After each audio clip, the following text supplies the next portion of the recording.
विजय थलपतीचं सरकार पाडण्याची पूर्ण तयारी झाली. आमदारांना देखील कोट्यवधींची ऑफर दिली. विजय जोसेफ यांचं सरकार पडणारच. त्याच दरम्यान एक घटना घडली.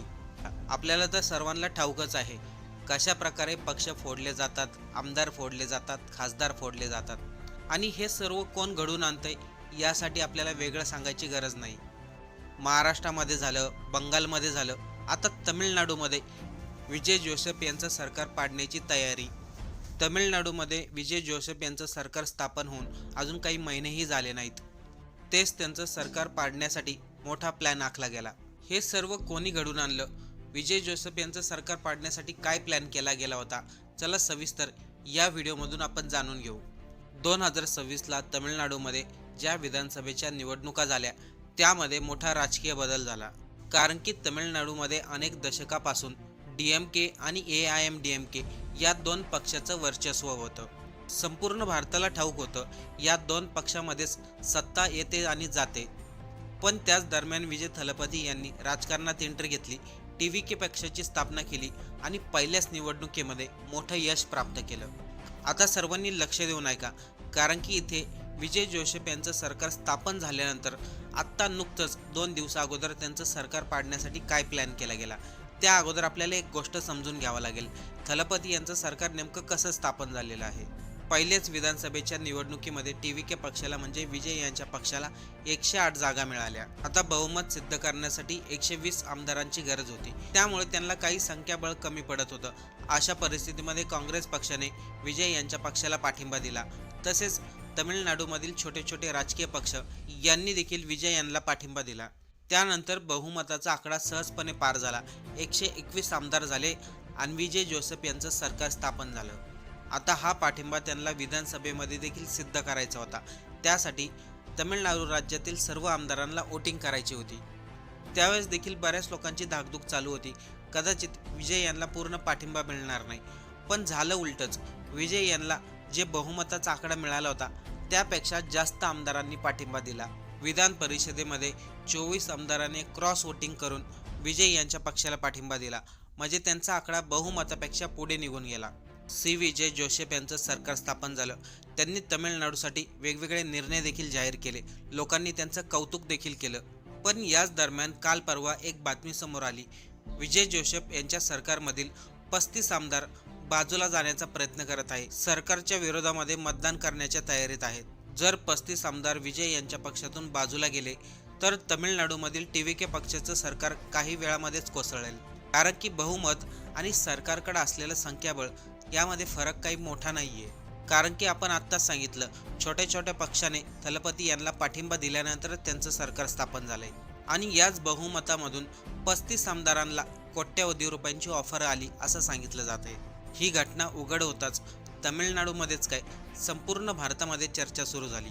आणि ती चर्चा म्हणजे महाराष्ट्रामध्ये कशा प्रकारे पक्ष फोडले जात आहेत, कशा प्रकारे आमदार विकत घेतले जात आहेत, खासदार विकत घेतले जात आहेत. हे खासदार, आमदार किंवा पक्ष फोडण्यासाठी कोणत्या पद्धतीचा वापर केला जातोय आणि हे सर्व कोण करतंय याबद्दल लोकांना सर्व काही माहिती आहे. बंगालमध्ये तृणमूल काँग्रेस फोडली, त्यांचे 20 खासदार पळवले. महाराष्ट्रामध्ये उद्धव ठाकरे यांची शिवसेना फोडली, त्यांचे खासदार पळवले. आणि आता नजरा होत्या तमिळनाडूकडे. विजय यांचा TVK पक्ष फोडायचा आणि त्यांचं सरकार पाडायचं. पण या प्रकरणामध्ये पोलीस यंत्रणा अधिक सक्रिय झाली. पोलिसांना वरून आदेश दिले होते, कोणते आमदार फुटणार आहे, हे सर्व कोण घडून आणतंय, संशयित व्यक्ती कोण आहे, सर्वांची चौकशी झाली पाहिजे, सर्वांना ताब्यात घेतलं पाहिजे.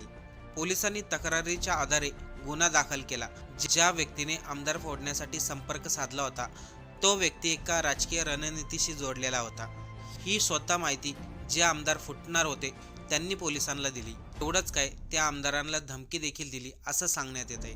त्यामुळं पोलिसांनी तपासाचा वेग वाढवला. काही संशयित व्यक्तींना ताब्यात घेतलं. चौकशी दरम्यान काही राजकीय व्यक्तींच्या नावाची चर्चा झाली. त्या नावांमध्ये DMK पक्षाच्या माजी मंत्र्यांचा उल्लेख होता. हाच DMK पक्ष जो अगोदर काँग्रेस बरोबर होता, पण काँग्रेसने विजय थलपती यांना पाठिंबा दिल्यानंतर DMK पक्षाने काँग्रेस यांची साथ सोडली आणि BJP यांचा हात धरला. म्हणजे थोडक्यात सांगायचं झालं तर DMK पक्षाच्या माजी मंत्र्यांनी विजय थलपती यांचे आमदार फोडण्यासाठी कोट्यवधींची ऑफर दिली असं सांगितलं जाते. आणि याच DMK पक्षाच्या MK स्टॅलिन यांनी काही दिवसा अगोदरच अमित शहा आणि पंतप्रधान मोदी यांची भेट घेतली होती. पण पोलिसांनी यामध्ये सध्या तरी कोणताही निष्कर्ष लावलेला नाही.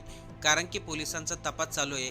हे आमदार कोण फोडण्याचा प्रयत्न करत आहे, किती रुपयाची आमदारांना ऑफर दिली गेली याचा देखील तपास चालू आहे. यामध्ये राजकीय विश्लेषक स्पष्टपणे म्हणतायत, आमदार फोडणं, खासदार फोडणं, पक्ष फोडणं हे जर थांबलं नाही तर हे संपूर्ण राज्यामध्ये पसरेल आणि त्यानंतर कोणताही पक्ष शिल्लक राहणार नाही, कोणाचंही सरकार टिकू शकणार नाही. आत्ताच मुख्यमंत्री झालेले विजय जोसेफ यांच्यावरती दुहेरी संकट उभं राहिले. एक म्हणजे सरकार व्यवस्थित चालवायचं, दुसरीकडे आघाडीतील सर्व पक्षांचा विश्वास कायम ठेवायचा. कारण की पुढे कोणतीही नाराजी मोठ्या राजकीय संकटाचं स्वरूप घेऊ शकते. या संपूर्ण प्रकरणानंतर तमिळनाडूमध्ये मात्र एक गोष्ट स्पष्ट झाली. राज्यामध्ये आता नवीन समीकरण तयार झालंय. अनेक दशकापासून ज्यांनी सत्ता गाजवली ते पक्ष आता मागे पडलेत आणि TVK पक्ष हा पुढे आलाय. यामध्ये राजकीय विश्लेषकांचं म्हणणं आहे, विजय जोसेफ यांना जर आपलं सरकार टिकून ठेवायचं असेल तर त्यांना ज्या ज्या पक्षाने पाठिंबा दिला तसेच त्यांच्या पक्षातील सर्व आमदारांना आपल्याबरोबर ठेवणं गरजेचं आहे. कोणालाही नाराज करून चालणार नाही. थलपती यांचे आमदार फुटणारच होते, पण हा सर्व प्लॅन त्या अगोदरच उघड झाला. हा विजय जोसेफ यांच्यासाठी मोठा राजकीय धडा मानला जातोय. निवडणुकीमध्ये मोठा जनादेश जरी मिळाला तरी प्रत्येक सहयोगी पक्षाशी सातत्याने संवाद ठेवणं गरजेचं आहे. आमदारांचा विश्वास कायम राखणे, कोणताही पक्ष किंवा कोणताही आमदार नाराज होऊ नये ही जबाबदारी पुढील 5 वर्षामध्ये त्यांना कायम ठेवावी लागणार. आपल्याला काय वाटतंय, विजय जोसेफ यांचं सरकार 5 वर्ष टिकेल का? आणि TVK पक्षाचे म्हणजे विजय जोसेफ यांच्या पक्षाचे आमदार फोडण्याचा प्रयत्न कोणी केला असेल? याबद्दल आपल्याला काय वाटतंय? आपलं मत कमेंट करून नक्की सांगा.